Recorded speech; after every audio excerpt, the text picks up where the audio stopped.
Hi, everyone. Good evening or good afternoon or good morning, wherever you are in the world. That's as usual in any IA event. We will give 1 more minute for people to join.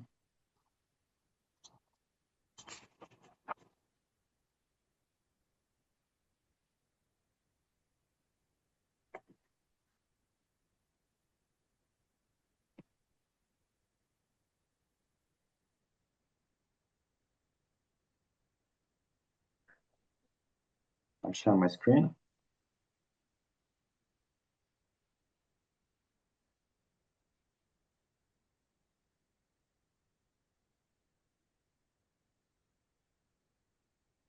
Okay. Let's make a start. It's 7:02 p.m. here in Singapore. Welcome to the Eastern Hemisphere semi-final of the Young Actuaries World Cup. This is the second semi-final. Last week we had the Western semi-final. This is as well the 8th webinar because we had 6 quarterfinals before the semi-finals, and this is the last webinar event because the finals will be held in Tokyo during the International Congress of Actuaries in November. And today, the outcome of the semi-final will see 2 of the 7 participants qualify for the final. So it's a very exciting event, a lot at stake. Let me introduce myself. So I'm Fred Weber. I am chairing the Young Actuaries World Cup. It's quite an honor, actually. I've been already chairing this event for the past year. So the first edition in Sydney was quite amazing. And this year again, I think we have even more participants, more member associations participating, more exciting videos, and definitely a lot of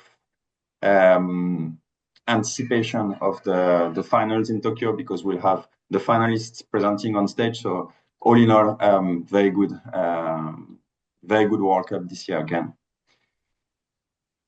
Let me introduce what to expect today. So in this semi-final, first we'll introduce and welcome the judges. We'll introduce the semi-finalists, the 7 semi-finalists.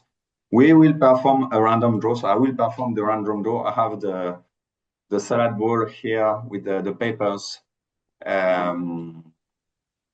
You can't see the screen. Diviani cannot see that. Can you see my screen, everyone? No, you're not sharing. I think you paused it. I paused it. My bad. Sorry. Hi, good morning, I everyone. see it. That's odd. Now it's moving, but I could now always see it. Now it's good. Now it's good. Okay. Thanks for highlighting. So in this semi-final, introduction of the judges, introduction of the semi-finalists, we'll perform the random draw for the sequence of the 7 elevator speech. After each participant will do the 1-minute elevator speech. There will be a vote from the audience for the best speech, and after we'll announce who are the top 4 participants. So Carla will conduct the poll and we'll see the outcome immediately. Then after another random draw to determine the sequence of the Q&A. And the judges, each of the 3 judges will ask a question to each participant, who will have 2 minutes to answer. And then after that, the 3 judges will go to the deliberation room with the help of Martin and Siju, who will help facilitate the session, hopefully 10 minutes. And we will know the top 2 semi-finalists who will qualify for the final. All right, so that's explanation. Yeah, you may wonder what is Western and Eastern Hemisphere. The Eastern Hemisphere is in fact 3 continental zones. So we have Europe, we have Asia, and we have Oceania. So the top 7 participants from this Eastern Hemisphere are here today. And as you can imagine, finding judges for this semi-final that are neutral was not so easy, but obviously we have, as a neutral zone, we have Africa. And I'm pleased to share that we have 3 judges from Africa. So let me introduce the judges. We have Sandeep Raichura from the Actuarial Society of Kenya. We have Francis Gota from the Actuarial Society of Ghana, and Ganyu Shefiu from the Nigerian Actuarial Society. So just as an icebreaker, Sandeep, can you just tell me which city you are dialing from, what's the time, and what's the temperature right now? Hi, everyone. I'm dialing in from Nairobi. It is now 2 p.m., just after 2 p.m. Very happy to be here, Fred. Looking forward. Okay. Very excited. Because it's January, it's a bit exciting in a global event like this. What's the temperature in Nairobi now? It is 19. 19. So it's a bit cool. Yeah. All right. Let's wait for the rest. Francis, what about you? Hi, good morning, everyone. I'm Francis. I'm dialing in from Accra. The weather is very nice and sunny now. I'm sure most of you are experiencing the freezing weather where you are, but ours is a bit sunny, very nice temperature. Thank you. What time is it? It's around 11:08 Okay. a.m. Ganyu, how about you? Dialing in from Lagos, Nigeria. Time is about 12:08. And temperature around here will be very similar to that of Francis in Ghana. I think we are around 32 degrees centigrade. Okay. Very good. By the way, here in Singapore is a nice 27, 28 degrees. And it's 7-ish p.m. So let's move to the participants. So thanks for this. Let's move to the semi-finalists. So by alphabetical order, we have first Catherine. Catherine, if you can say where you are in now, what time is it, and what's the temperature, very quickly. I'm in London. It's 11:09 and it's 5 degrees. Wow, nice. Nice cold temperature. Daniel? Hello, I'm in Paris presently and it's 5 degrees too. Okay. All right. Divyani? Hi, I'm dialing in from Delhi, India. The time is 4:39 p.m. and the temperature is around 19 degrees. Okay, I like Nairobi. Interesting. Ian? Hi, I'm here in Sydney. It's 10:09 p.m., but it's still 24 degrees Celsius here. Wow. Joy? Hi, I'm Joy. I'm based in Perth and it's 23 degrees Celsius here, so middle of summer. All right. Mokshit? Hi, I'm joining from Nagpur in India. It's 4:40 and the temperature is 29 degrees. All right. Nelvis? Hi from Munich, Germany. Around 2 degrees outside. Wow. Okay. That's very good. As you can see here, we have very good diversity of member associations and topics, so it's going to be very interesting. Just for fun, Carla, can you tell us your situation? My situation. I'm in Ottawa, Canada. It is just 6 a.m. and the temperature half an hour ago was minus 28 degrees Celsius. Okay. Is there anyone who is lower than this anywhere in the world? That's I'm just wondering, but yeah, wow. Okay. Stay warm. All right. So the introductions are done. So thanks for that. Now, my dream has always been to do a FIFA World Cup random draw, but in absence of FIFA secretary title, I will do it here. So I'm not sure that you can see my salad bowl. So it's very artisanal, but I will do the draw. So the first person, I hope you can see on the screen. This is Daniel, will be first. The second will be Mokshit, who has a laryngitis. So please, he warned us, please excuse his voice. The next one will be Divyani. I hope you can see what I'm showing. I'm not too sure.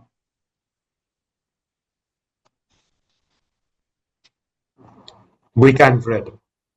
That's good. That's good. The next participant will be Ian.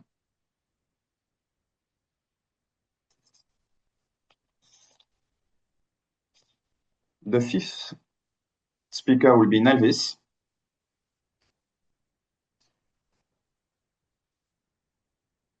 The sixth will be Catherine.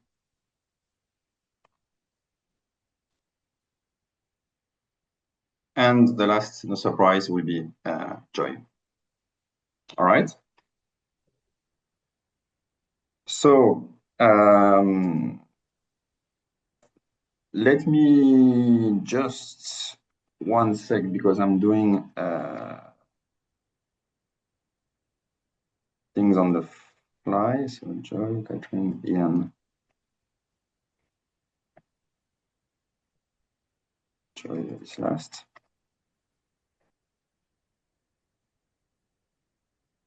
Mokshit is.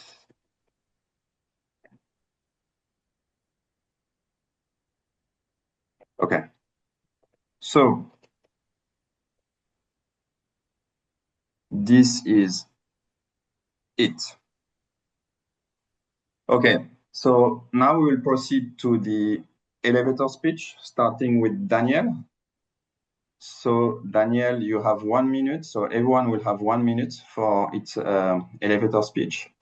So Carla, you can say 3, 2, 1, and Daniel can start. Okay, give me a second. No, that's not the place. Okay, Daniel, go ahead. Okay, thank you. So when an earthquake or a cyclone strikes an area, or when a drought destroys crops, families cannot wait for months to receive insurance payments. They need help immediately. And this is exactly what index insurance provides. For example, in 2020, after Cyclone Harold, an index insurance mechanism released $4.5 million to the government of Tonga in Asia within days. More recently, in Africa in 2025, after a severe drought and Cyclone Chido, more than $5.4 million were released to the government of Mozambique to fund emergency food aid and life-saving interventions. These are human lives which are saved through index insurance and actuarial innovation. My submission focuses on making these products more accurate, fairer, and more reliable, so that payouts truly match the needs of policyholders while remaining financially sustainable. So if you believe actuaries can provide a future with a resilient growth through index insurance and shape a more better future for the world in general and for economic resilience, then this submission deserves your vote.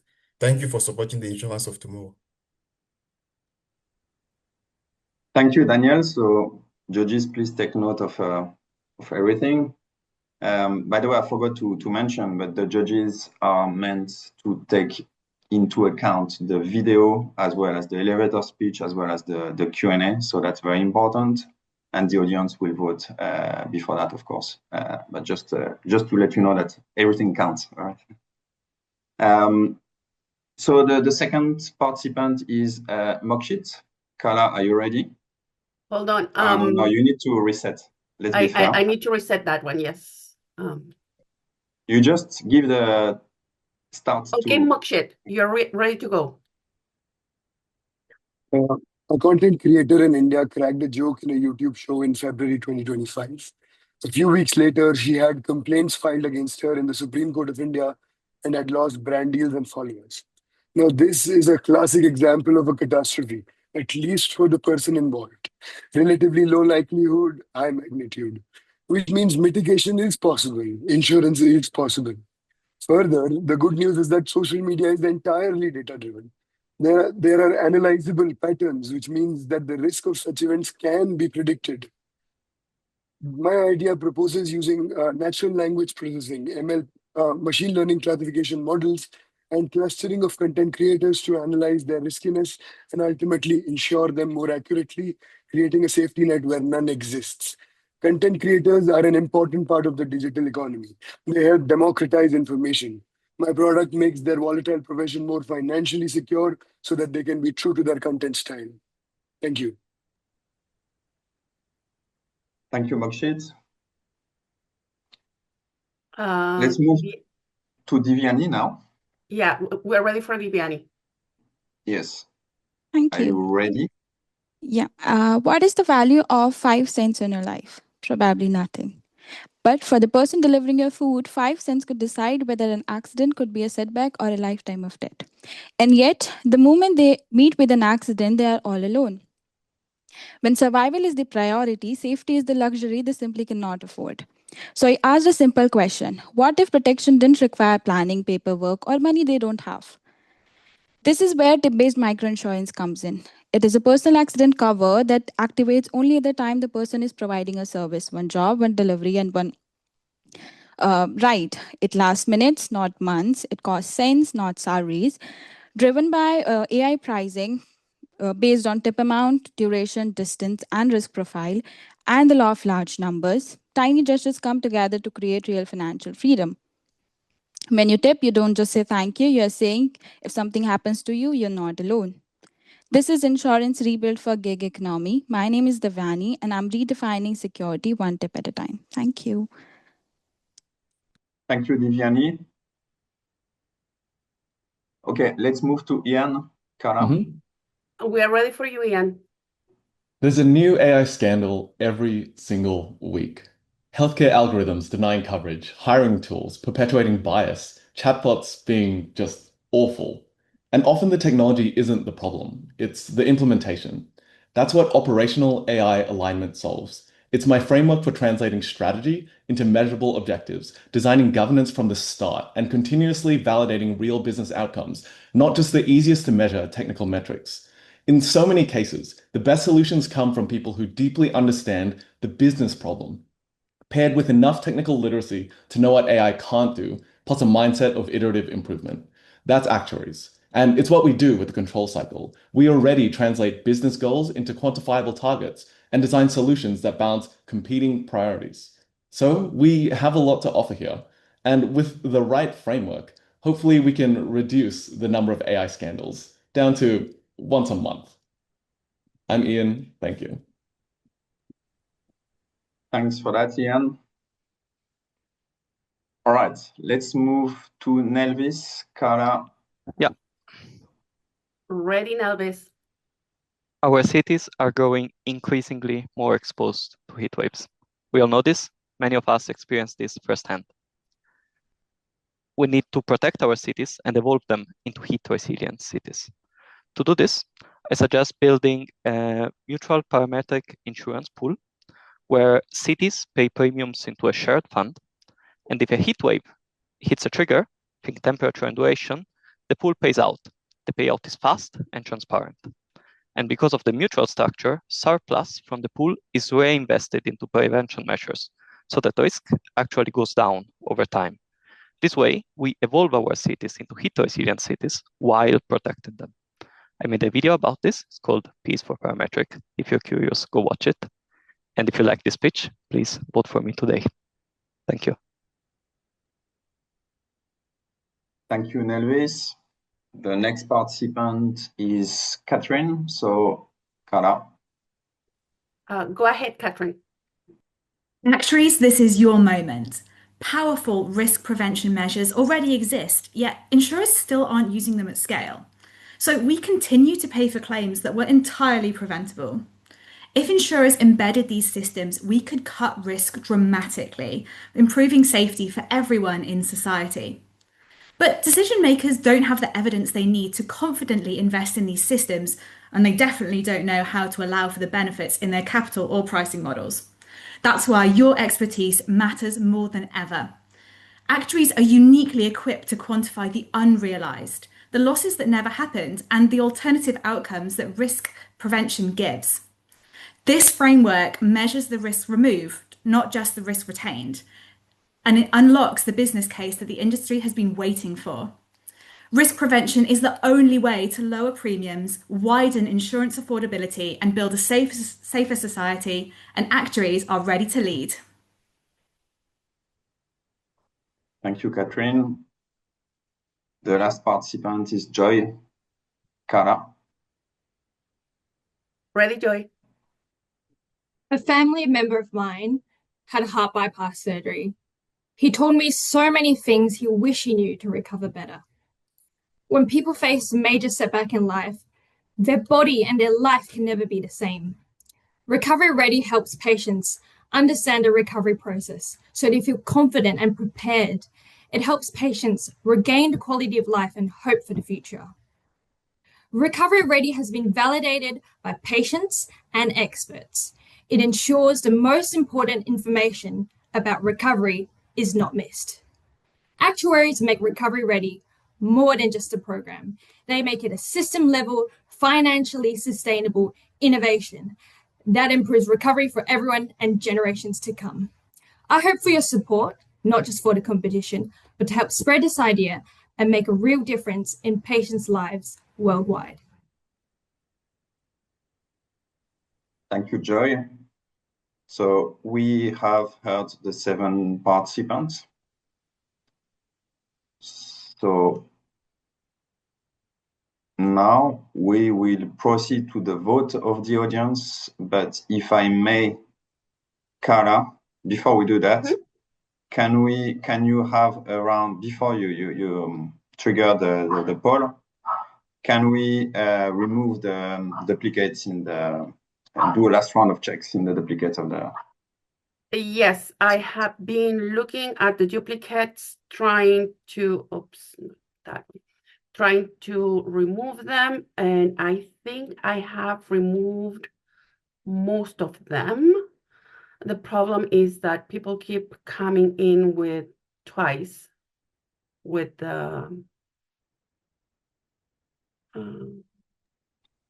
Okay, so when you feel that we're ready, if it's reasonable, let's start the poll. Yeah. So to the audience, please vote for your preferred participant based on this elevator speech.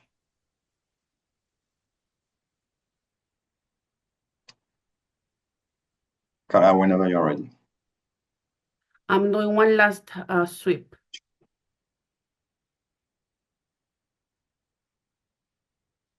Okay. I think we're good. I'm launching the poll right now. People should see it, and I'm going to leave it open for 1.5 minutes so that we can receive the... I have a question for everybody. I can see the results as they come in. Can you? No. I cannot. No? Okay. I will share the results after 1.5 minutes for sure. So just for clarity, a window popped up, and then if you scroll down, you can select the name, right? Yes. Yes. Yeah. Yes. Clearly, the votes are coming in. Okay, good.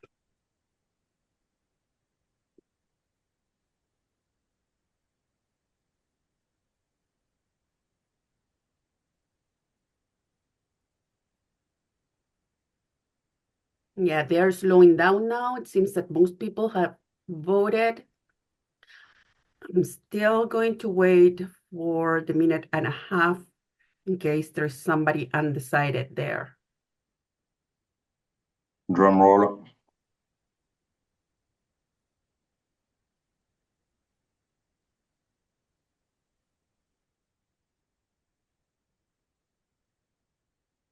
Okay, there. And I'm sharing the results right now. Can you see them? Yes, we can. Perfect. So, yeah, I think this is quite a clear cut. So we have Mokshit, Divyani, Nelvis, and Daniel. So Catherine, Ian, Joy, sorry, but this World Cup stops here for you, but thanks a lot for your participation. You have reached the semi-final, which is already quite an achievement. I remind that we had close to 60 participants overall, so that's congrats to you, and please stay until the end for this semi-final. We will proceed to the second part of this webinar. Let me just adjust my slide. Give me 1 second.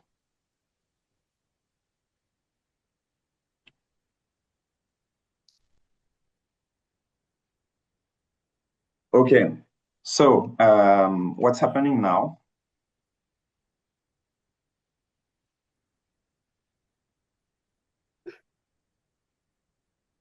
Okay, we are good with that. So this is the starting line for the part 2, which are going to be the Q&A. So we will first do the random draw. So you can see my screen. I hope you can see. Maybe I will pause for a while. I will do the random draw again. So with the 4 papers. The first participant is Divyani.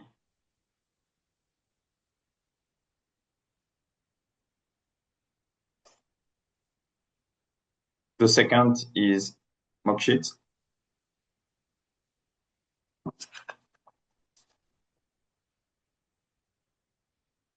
The third is Daniel. And the fourth is Nelvis, no surprise. So, yeah. So let me just give me 1 sec to adjust the questions. So the questions are going to be displayed on the screen as soon as the judge ends enunciating the question. So Divyani, Daniel, third. Okay.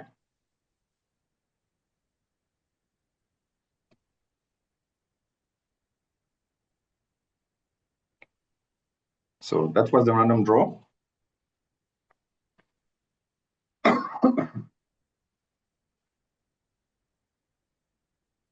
All right, can you see my screen? Yes. Okay, so we'll have 3 questions for Divyani. Divyani, you will have 2 minutes to answer each question.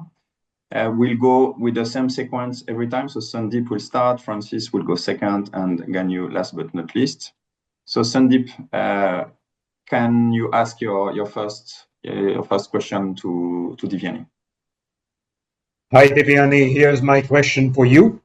Your solution prices and activates cover on a right-by-right basis using tips and real-time data. Now, how would you ensure the long-term sustainability of the risk pool if tips fall during economic stress, or if higher risk rights systematically receive lower tips?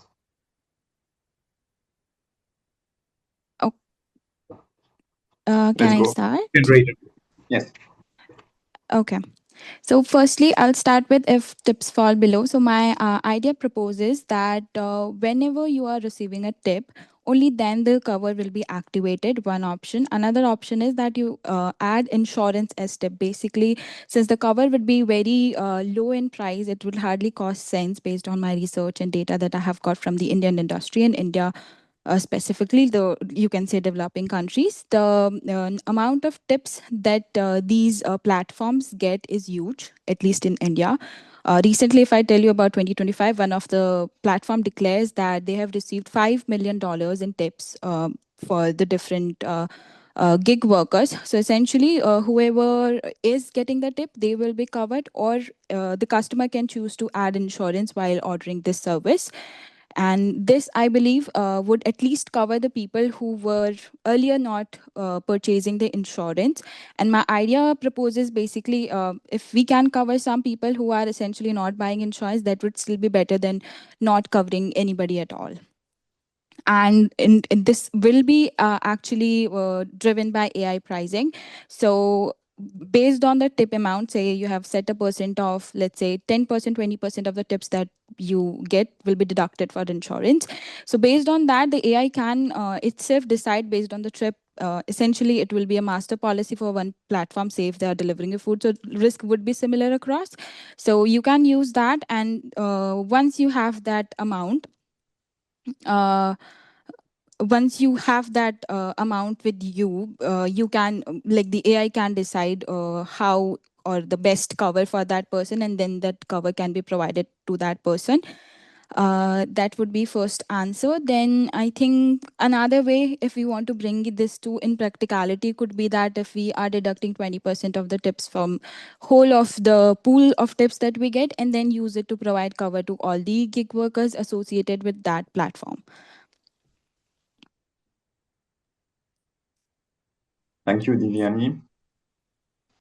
So now the next question from Francis. Thank you.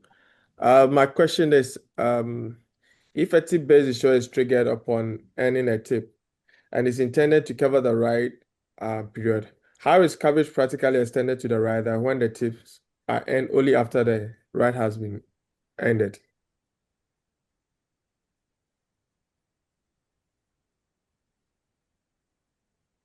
Okay, so essentially, how tips work here for the platforms, that was the inspiration for my product, was that whenever you order a service, so it's not just about one ride or one food delivery that they are making. It you can access numerous kinds of services at home, be it laser treatment, be it medical test. The person will come at your place, he will collect your blood samples, and you will get the reports via phone.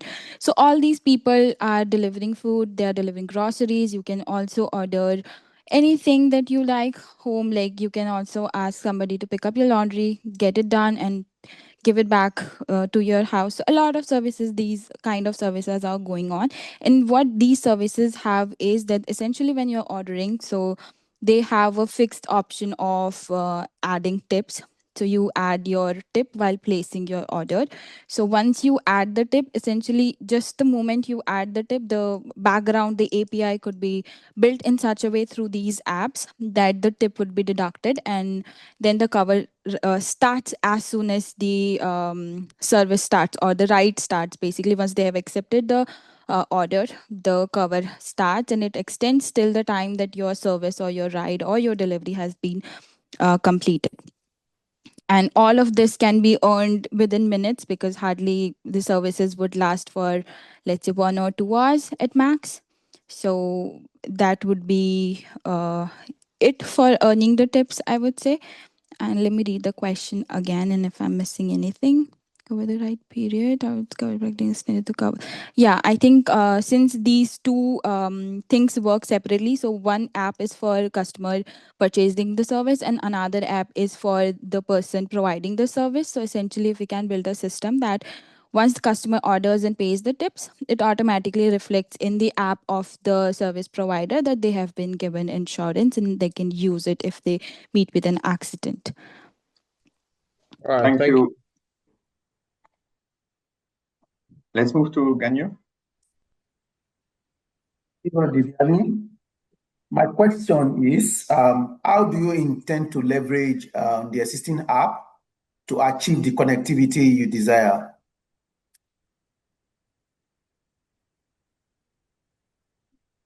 Okay.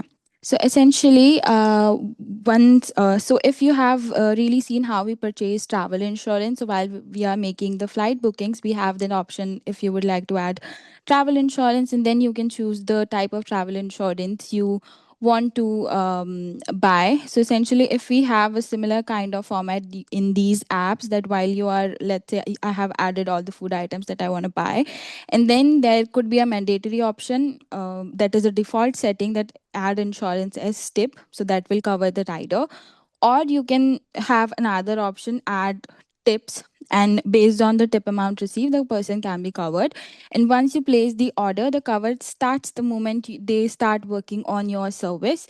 And since the service provider usually have a different app where they log in and their details are all recorded, right from what service they are providing, which distance they are traveling, what time they are traveling, everything is recorded in these apps, including um, a lot of other information about how much time did they take to actually deliver this service and everything. So we can leverage that data from these existing apps and add another API, uh, activating this tips, or let's say add insurance as tip default option. And then we will be able to make it much more streamlined, and it will be easier for people to even give insurance as tip, as well as the person, the service provider, to raise claims through the app itself. If they can just report that, okay, I have been stuck in an accident or I have met with an accident, and they can raise it. Or we can also include, maybe we can develop some telematics device for bikes. Usually they depend on two-wheelers, so we can develop some cheap telematic device which the company can sponsor, the company or the provider, and we can use to like bring in more data, price more accurately, and keep it as low as possible. Thank you very much, Liviani. That was the last question. You can relax. So the next participant is Mokshit. So we will start with Sandeep. So I just remind, as soon as Sandeep answers the question, the text will be shown, and Kala will start the countdown, the 2 minutes. So Sandeep, over to you. Hi, Mokshit. Your model relies on predicting and pricing reputational loss using NLP and machine learning. How would you deal with systemic platform shocks, such as an algorithm change or a policy shift, that causes widespread follower loss but are unrelated to individual creator behavior? Well, so the point is to make the creator more secure. So the algorithmic shift will have to be accounted for sure. Uh, However, it is not, so it is something like a change in a regulation. Yeah, it is well beyond any predicting, because you never know what YouTube is going to do or Instagram is going to do. However, we can look at what has happened in the past and how it has affected uh, content creators, right? You All of the content creators will not be similarly affected, and that is where we can have the arbitrage in the pricing, because some creators may very well lose followers, but most of them will not, and the premiums will have to account for these sort of tectonic shifts.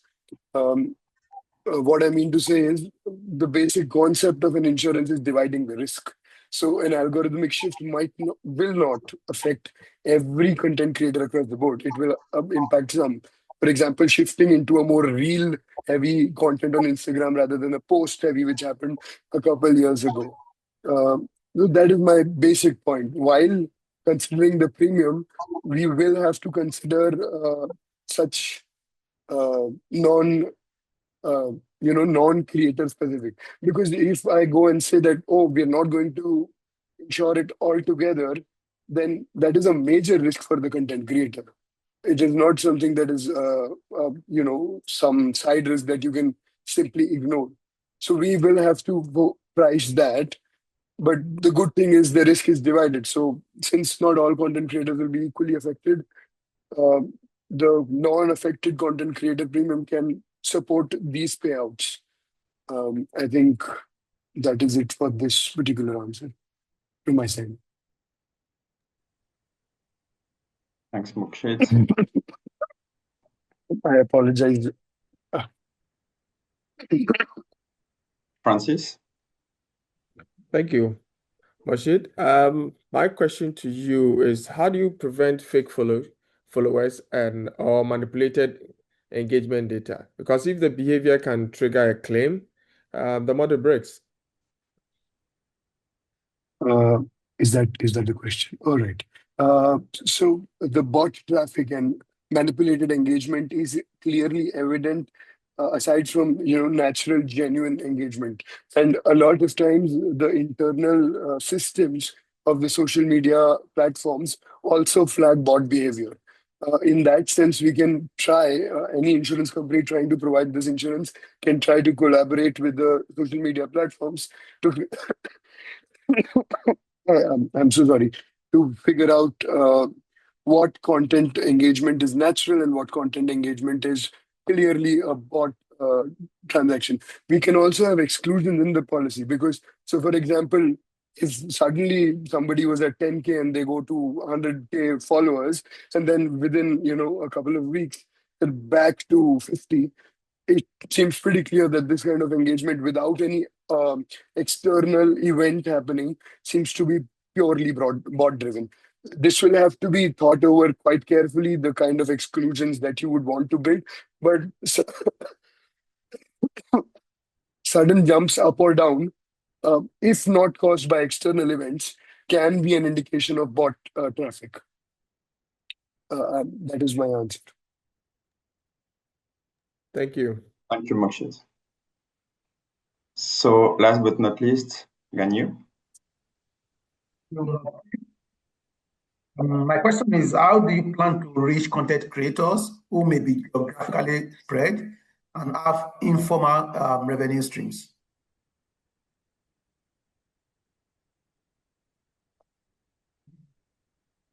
Okay. The informal, so from what I understand about the business, content creators generally have three primary streams of income. The first stream is the payment that they get from the platform. The second is the brand deals that they do, and I think the third is then the informal sources. What I know in India is that the first two sources are the primary sources. However, a good way to approach the content creators because they're united by the platform. So if in a geography you are not able to engage, an insurance company is not able to engage individual content creators, they might want to go through a social media platform itself, which would definitely be able to get you to reach. In an informal source, we have another risk that the content creator might overstate their income in order to get more payout in case they lose followers. In that case, there has to be an upper limit. It might just be a fixed sum instead of a sum based on what their income is, and we can insure based on that. But to reach geographically spread, for example, since they are in the social media network, they are connected to the internet. And for example, in India, there is a very deep penetration of internet, so you can connect to content creators really easily. So, but if not, then you can use the social media platform tie-up to do the same thing. I hope that answers the question. Thanks a lot, Mokshit, and yeah, thanks for making the effort in spite of your laryngitis. So that's you can relax now. You can rest your voice, and yeah, let's wait for the outcome. All right, so let's proceed to the third set of questions to Daniel. So Sandeep, let's start with you again. Hi, Daniel. Here's my question to you. So your hybrid contract improves welfare by switching from index to semi-indemnity for severe losses. How do you ensure that this switching mechanism remains transparent and trusted by policyholders, especially in low literacy or low trust environments? Okay, thank you very much for the question, sir. So if you study the product clearly, you will see that the part above the part where semi-indemnity is it okay? Okay, so the part where semi-indemnity activates corresponds to the normal traditional insurance that we all know. So the functioning and the transparency is what is applied to traditional insurance. When it comes to index insurance, the index insurance part, it faces the same difficulties that every index insurance product normally faces. That is, difficulty in penetration because of the fact that some policyholders don't understand the product. So one of the ways of doing this is communication, first of all. So making sure that the product is clearly explained to the policyholders by people who speak a similar language to that of the policyholders. One of a second solution that is usually placed as a solution to this is using the communities to which the policyholders are affiliated.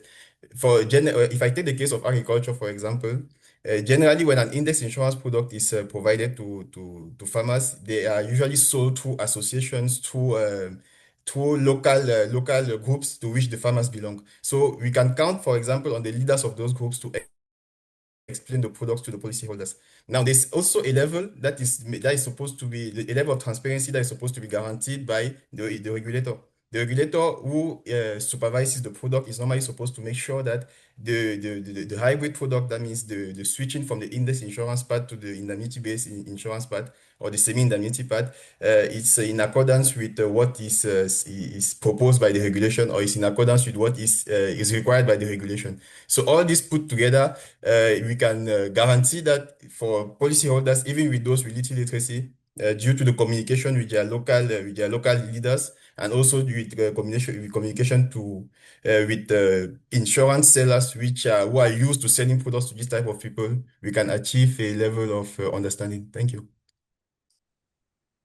Thank you, Daniel. Fred, don't forget to show the question next time. Yeah. Very, very sorry. Yeah. No, it's okay. Sorry for that. Francis, your turn. Thank you, Fred. Index. How can the index insurer overcome the data scarcity in a developing country if you are launching this solution in a developing country?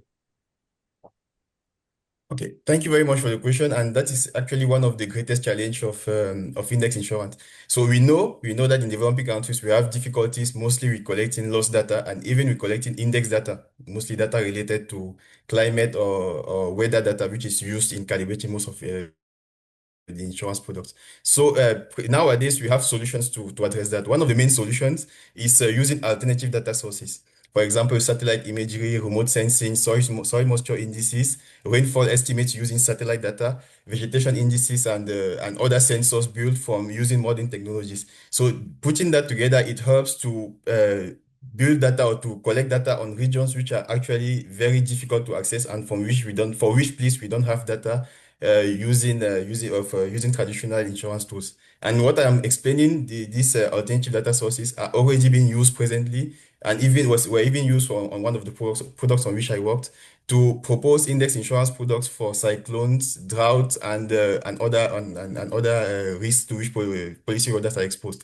Another solution could be the use of expert knowledge. If I take a simple example, if we want to build an index insurance for agriculture, we need to know the level of precipitation, the minimum level of precipitation that is required for a plant to survive during a certain period. So we can either get that information by calibrating the model on a large amount of data, or simply use an information from an expert who understands the crop and who knows that, for example, we need 8 millimeters of precipitation for the product to survive. So adding expert knowledge to index insurance, to other alternative sources is a good way of solving the problem of data scarcity.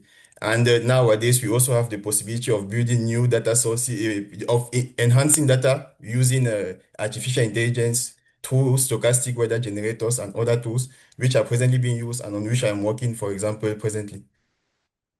So those are some of the solutions, and there are other solutions which could be found in the literature. Thank you. Thank you, Daniel. Ganyu, your turn. Hi. Hello, Daniel. My question is, how do you balance affordability for low-income informal workers with the need for insurers to remain solvent and commercially viable?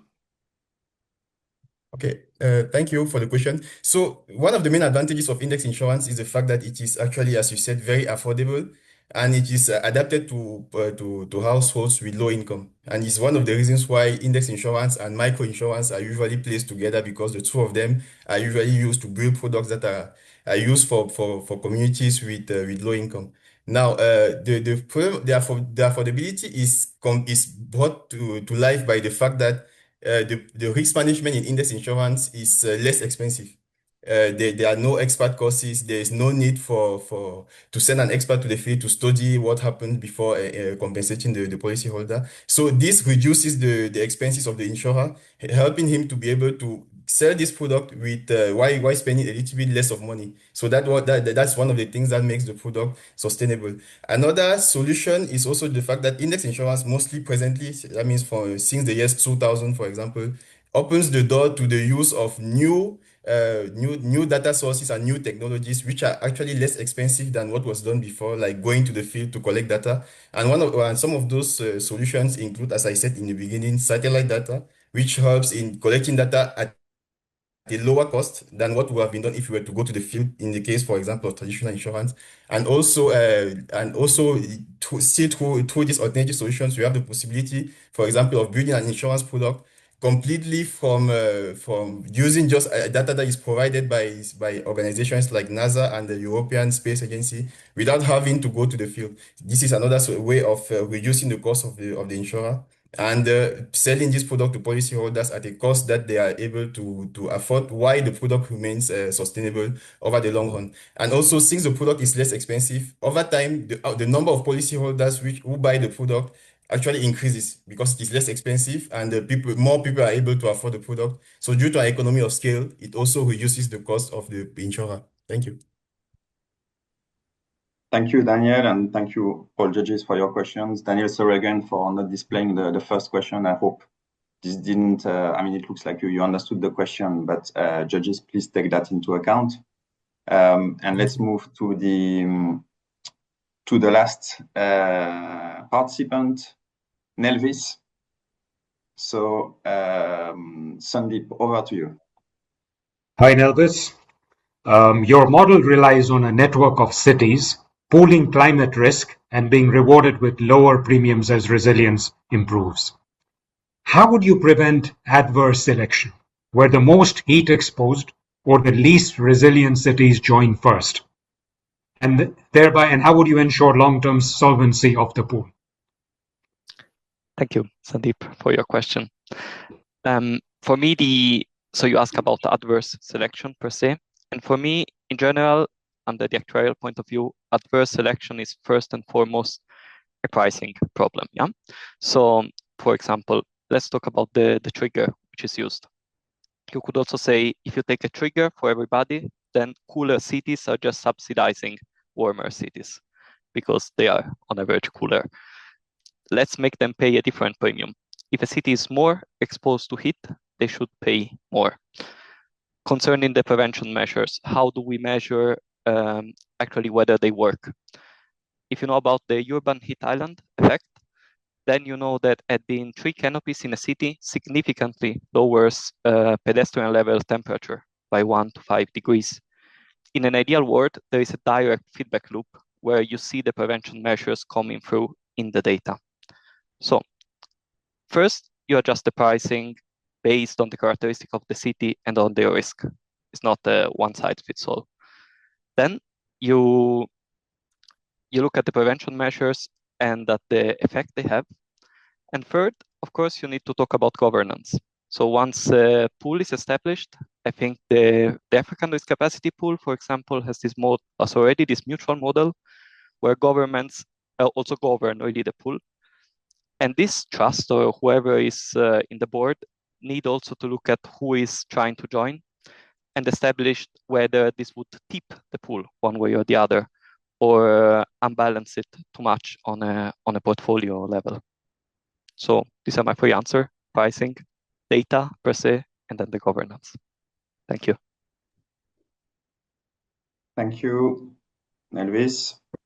Let's move to Francis' question. Hi, Nelvis. So my question limits the base rate that arise from pricing premiums based primarily on differences in infrastructure, resilience, and socioeconomic vulnerabilities incorporated in the pricing. Hi, Francis. I don't know if it's just me, I couldn't hear you perfectly well, but I read that you asked about basis risk and differences in infrastructure resilience and vulnerability. It's really two questions. Let me start with the basis risk. That's the kind of bane of every parametric solution. You can't have your cake and eat it. I would suggest for this, first of all, 1-year policies where you revise the terms every year. And then the key thing would be the payout is immediate, but you still send somebody to examine the loss, to look at the discrepancies between what you paid and what happened. This is really needed also to make things fair and also to make sure that the money is invested in a reasonable ways. The payout is still immediate, but it is examined. And after that, of course, you talk about infrastructure resilience, socioeconomic vulnerability. I have this very simplified formula. You could weight the population by vulnerability based on demographics, for example. Not sure this goes into direction. And of course, you can make the pricing more precise, yeah, in that you look at the infrastructure, the specifics of the city, but we must be extremely careful that we have a simple model that is explainable, yeah, that nobody feels tricked by the system. So of course, make a more precise model is the first. Evaluate losses after they happen is the second. Make short-term policies that are regularly updated is the third. And I think this would already be a very good start. And it's the most I can say in 2 minutes, I believe. Thank you. Thank you. So now we're going for the very last question of this webinar. Ganyu, over to you. Hello, Nervis. My question is, how scalable is your model for regions with limited meteorological infrastructures or sparse data? Okay, yeah, it's a very good question. So sparse data, first of all, that's why I thought about temperature and duration. I mean, depends on the region, of course, but now we are kind of diverse in this call. Everybody was asked where are they sitting and what's the temperature, and everybody picked up their phone and looked it up. So first, you take a measure of something that it's easy to measure and that is also somehow transparent, yeah, such as temperature. Then the question is if you can really map the risk based on few data. But that's the first point. Take some data which is easily measurable and obtainable also in a region that usually have less infrastructure. And then you must not forget that we're talking about cities. So when you talk about pool, you usually think exactly about the ARC or the CCRIF, where you also want to ensure something like crops and fields and the large areas. Putting a meteorological station in a city is much easier than covering a very large spread of territory, such as fields. So this might require a first investment, of course. And about this, it's important for me to say that I designed with this solution with the idea that you should need as little original investment as possible. Because once you make something that depends on donation can be pulled. And this is something we see every day. So to summarize, easy data to retrieve, such as temperature, and a shorter territory where the exposure is focused. Hope this answers your question. Thank you. Thank you very much to all the judges for the questions and all the answers. So now we proceed to the next step, which is the judge discussion. So I will invite the 3 judges to move to the deliberation room, and they will be helped by Siju and Martin, who are members of the Young Actuaries World Cup Task Force. So please move to the room and try to come back by 10 minutes. I know it might be a difficult choice, but please go ahead.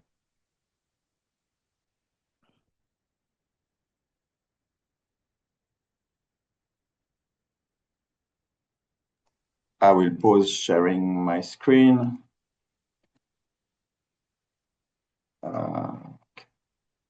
Somehow I cannot. What do you do in that case?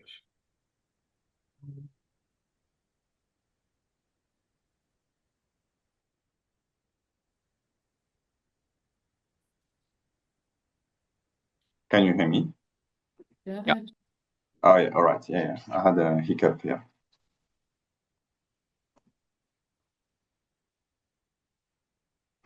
All right. So in the meantime, while waiting for the judges, can I ask the 4 remaining participants whether you have already visited Tokyo by any chance?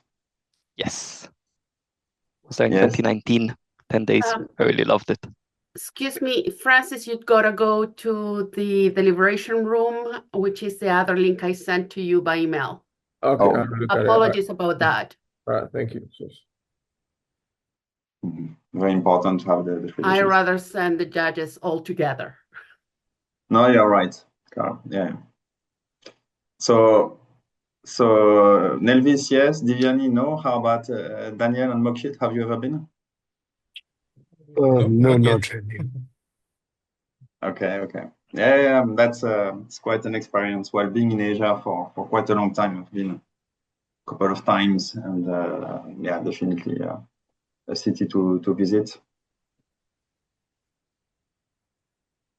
What do you like the most about Tokyo, Fred? Yeah, many things. It's a very vibrant city. The food, of course, is exceptional. The people are quite nice in general. It's a very different environment, obviously from Europe and even from Singapore in Asia. I mean, Japan is quite special, and it's quite diverse in Tokyo. You can find so many different stuff. But I'm very excited to attend the ICA this year. I think that there will be, I think expected. I'm not sure, Carla, whether there is any expectation, but probably more 1,500 perhaps participants. So that's going to be a big one. Yes, and we have received, I think that this is the ICA that had received the most papers in many years. So it's going to be quite interesting. Yeah, there's some hype. I guess everyone wants to visit Tokyo. So even if you don't qualify, I hope you can also attend. Carla, you will be there, by the way, right? Yes, I'm planning on being there. I love Tokyo, and the ICAs are quite fun in general, great networking opportunities. Yeah.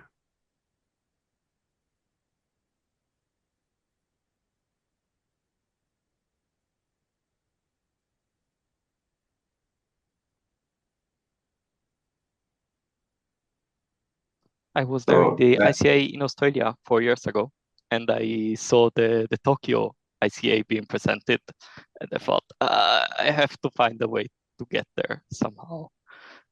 And I hope this works out. Yeah. Did you present any paper, Elvis, or you Yeah, I had presented a paper in Sydney back then. I was working on data science, so it was based on a Kaggle competition. And I have been to other actuarial conferences, very nice, but it's just something different.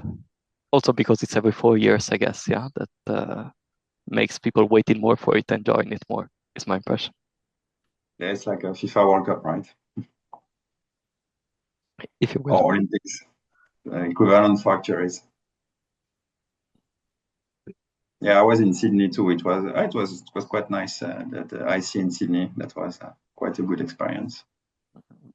But do you guys attend conferences usually in your association? I know in India you have the global conference, right? Have you ever attended? I did. I think 2 years ago I attended. Yeah. I was the highest scorer in one of the papers, and they award stuff for that. They give awards for that. Okay. Daniel, I see you have a supporter who is voting for you, but maybe she didn't understand. Only the judges are allowed to vote, so maybe she can apply to be a judge, but it's quite cute. Yeah, that's nice.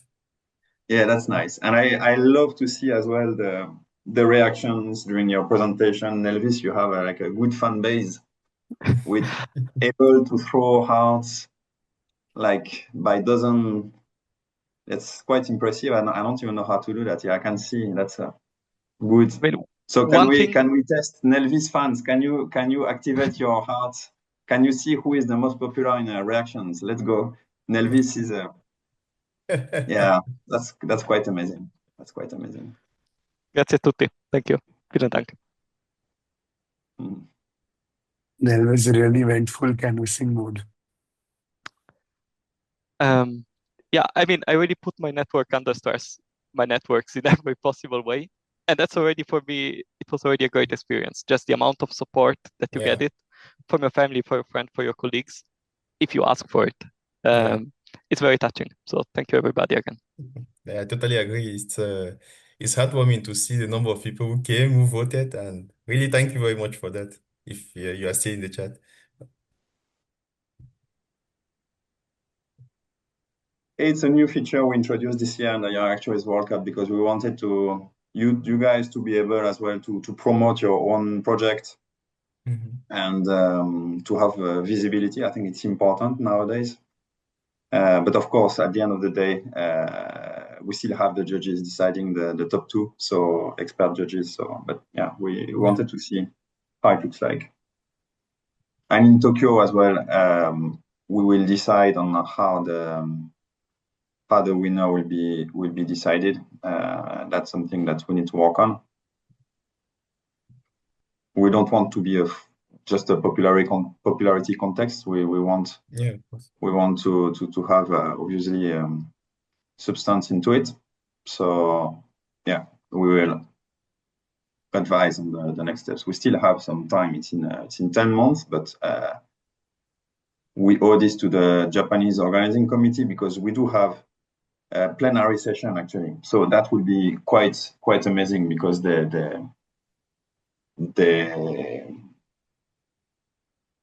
gave us a plenary session. So there will be a lot of attendance in the room.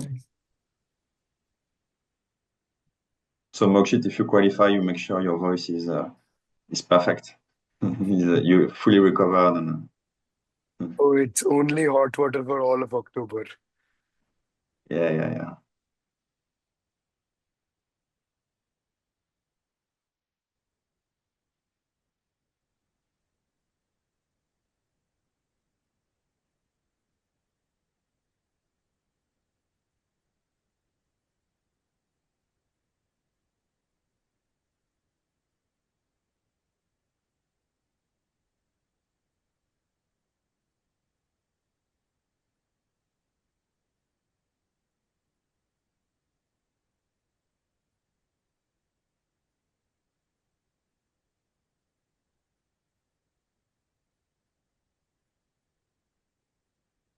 So in general, if you were to attend Tokyo, or well, you would be in Japan, would you be interested in seeing other places of Japan, and which would these places be?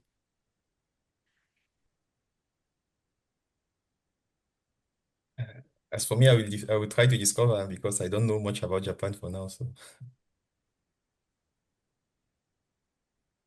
If it is the cherry blossom season, then probably the cherry blossoms.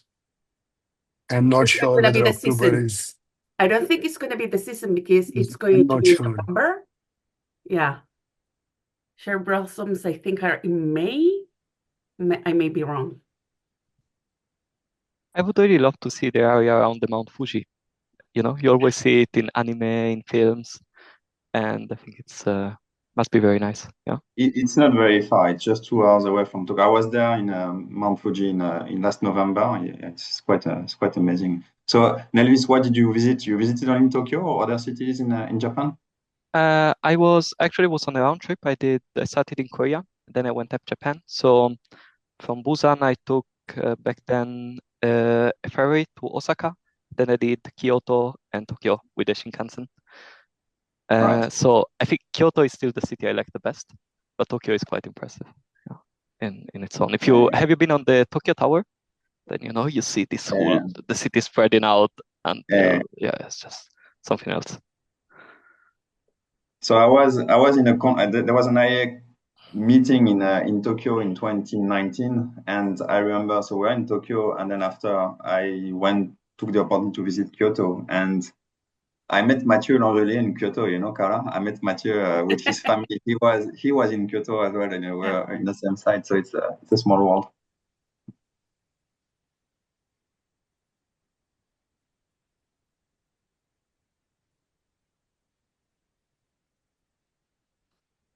The judges make us wait, huh? They did make the comment that at least the videos were quite interesting, all the ideas, and it would be a hard decision to make. So it's not that they are being mean, they are trying to be fair. Yeah. Yeah, but I feel the pain. I'm sorry about that. They may have and as difficult a job as us. We're just not able to see that. Yes, I'm sure they do have a difficult job as well. How many How are you, videos were Ko? there? Oh, sorry. You mean in total for the whole thing? That's a Carla question. Carla, do you remember Close how to many in 60. total? It was quite close to 60. Yeah. Okay. But now it's only the four of you that they are judging. Deliberate. Yeah. Okay. That's good to know.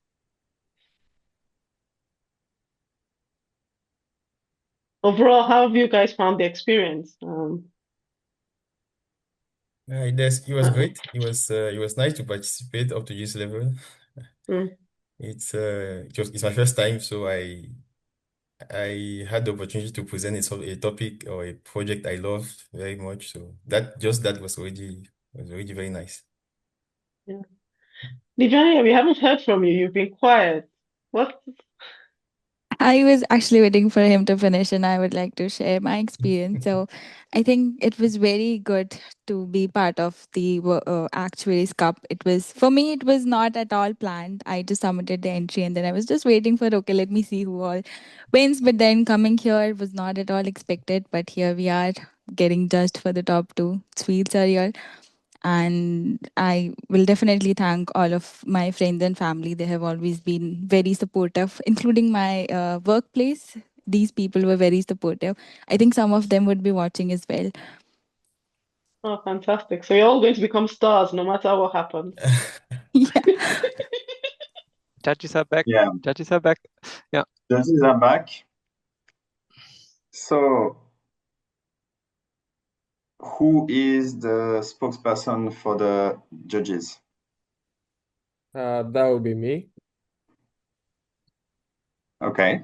All right. So first of all, let me say congratulations to all participants. You all did well. It is your presentations were very, very, very insightful, and I enjoyed this session together with my colleague judges. But as you know, we need two candidates to go to the final, and I'm happy to announce that the top two candidates that is going to the next stage is Daniel and Davinia. Congratulations, both of you. And best of luck to the other contestants. Thank you. Thank you. Bye-bye. So, Daniel and Davinia, right? Yes, and Davinia. Okay, yeah. Thank you very much. I'm actually in utter shock, so I just forgot how to react. Thank you very much.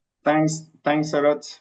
Thanks a lot, everyone. And these are the four finalists. So we have Sheila and Anna who qualified from the Western Zone, and now we have Daniel and Divyani qualifying from the Eastern Hemisphere Zone. So congratulations to the four finalists. That's a huge achievement. And as I said earlier, congratulations to all the semifinalists in general, because you made it to the last 14 of 60-ish submissions. So that's an amazing achievement. And yeah, I guess that's it for today. So thanks a lot for supporting the Eastern Hemisphere semifinal. See you in Tokyo on 10th of November 2026. That's the exact date when the final will be held. So the total conference, the total International Congress of Actuaries will be for the full week of I think the 8th of November, but the exact date for the final will be 10th of November, and I'm happy to share as well that we have a plenary session, so that will be as well quite amazing to see you all. So I'm looking forward to see the finalists live in Tokyo, and I hope that even if you participate, you don't qualify for the finals, you will be in Tokyo. But in any case, thanks for supporting the Young Actuaries World Cup. And I wanted to thank also Carla and her team, who are doing an amazing job to support the World Cup. Thanks to the judges, and thanks to the whole task force who is supporting this initiative. Thanks a lot. It's a lot of work in the shadow, and I just wanted to take the opportunity to thank all of you. Thanks a lot, everyone. We can end this webinar. Thank you so much. Thank you so much, everyone. Thank you very Further much. information for Daniel and Viviani will be coming in the next couple of weeks. We'll Congratulations, everyone. Looking forward to it. Thank you Really so looking much. forward. Thanks, everyone. Thank you. Thank you. Thank you very much. Bye-bye. Thank you. Bye.